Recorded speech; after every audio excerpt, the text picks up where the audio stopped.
Charmaine here with another video, and I'm extra excited about this one because this is actually about pressing flowers, and this method is something that I just wanted to try and it turned out pretty great.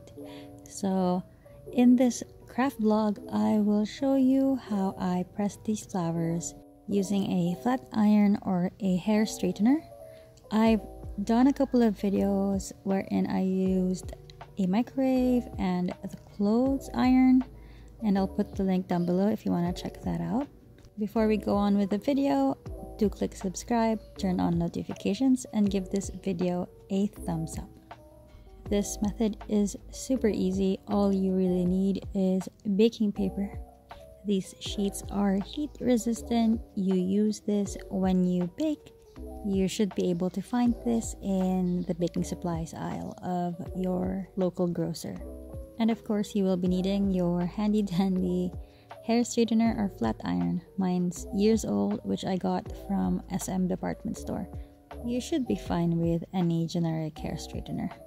In this craft vlog, I will be showing you how I was able to press different kinds of flowers. I will be discussing with you some tips and tricks on how I was able to press the flowers using this flat iron. There are 3 parts to this craft vlog. I will be showing you how I pressed the dried flowers, semi-dried flowers, and fresh flowers. So let's begin. The easiest to press was the dried flowers. From my understanding, I would attribute this to the fact that I am pressing dried flowers already, so there is absence of moisture and the leaves were already basically flat, so I just run the flat iron back and forth, pulling them in both directions, as you can see on the screen. It was super easy pressing dried flowers, and I got the results that I wanted right away. So yes, I would recommend this method specifically for dried flowers.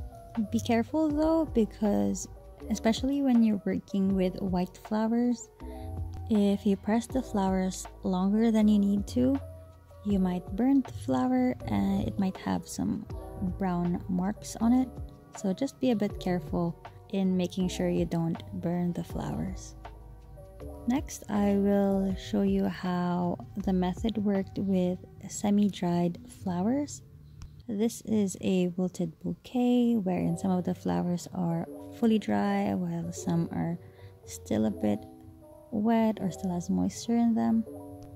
For buds like these, the one that you see on screen, it was actually pretty easy to press them. The only difference that they had with the dried flower is the fact that the pressing time is much longer. Because they still have moisture in them, they're a bit thicker too, so I have to press down with more force until I get an even thickness. But at the end of it, the pressing method still worked really well with these semi-dried flowers.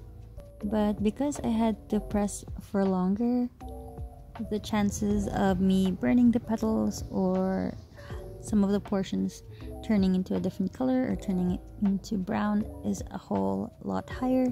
So there's like this balancing act between pressing and trying not to burn the flower and produce discoloration.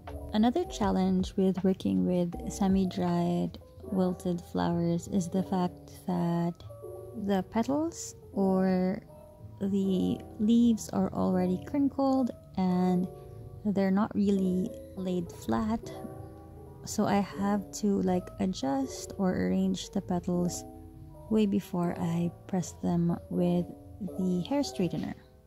And the fresher the flowers are, the more bulky they can get.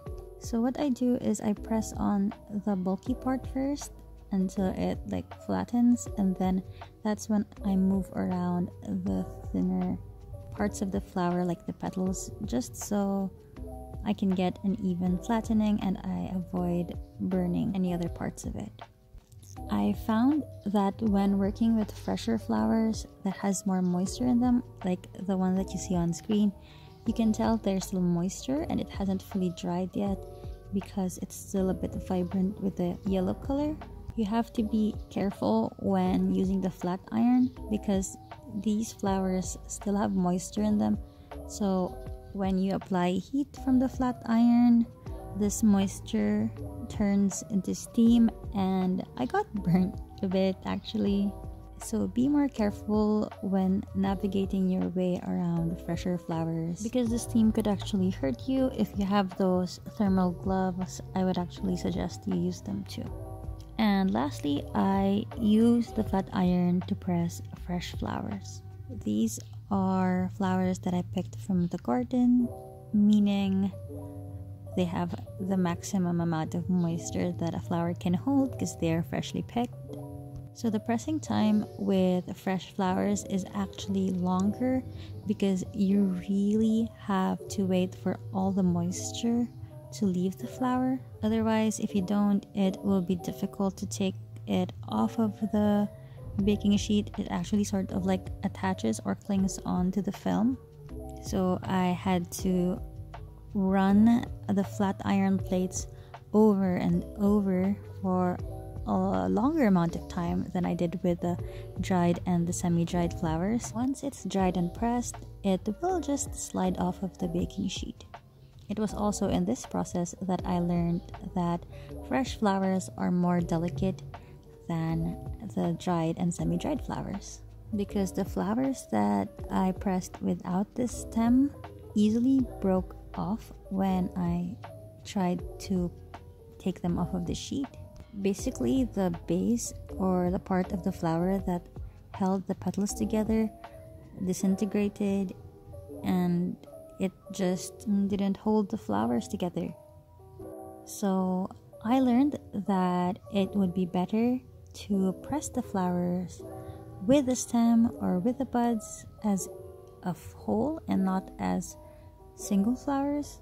With this method, this particular flower that I was working on held together better. I just repeated the same method, running the flowers through the plates of the flat iron, and once it was pressed and dried, it just slid right off the baking sheet. And that's how I got fully shaped pressed flowers using this method. It is important to note though that some flowers will react differently. For example, the one that you see on screen, I don't know what it's called, but I just picked it up from the garden. It responded very well to this method. It held up against the heat so well. So there's a lot of trial and error with this process, especially if you're working with fresh flowers, because also some flowers reacted terribly to it. The heat didn't really do it any favor and it just burnt some of the petals. If you're working with fresh flowers, it will be a game of trial and error. Maybe you could play around with the different flowers that you have in the garden, or maybe you can adjust the heat of the flat iron if you can control the heat of the hair straightener that you're using.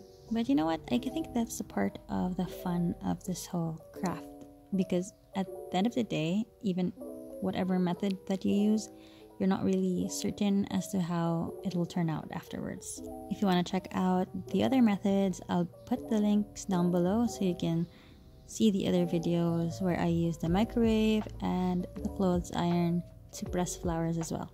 If you do get a chance to try out this flat iron method, tag me on Instagram. I would love to see how it turned out for you. I am definitely happy with how my pressed flowers turned out. I hope you find the same happiness as well. Do take caution when handling that hot hair straightener though. I hope you found this video informative. Thanks for making it through till the end. I'll see you in the next video. Stay safe, keep well, bye!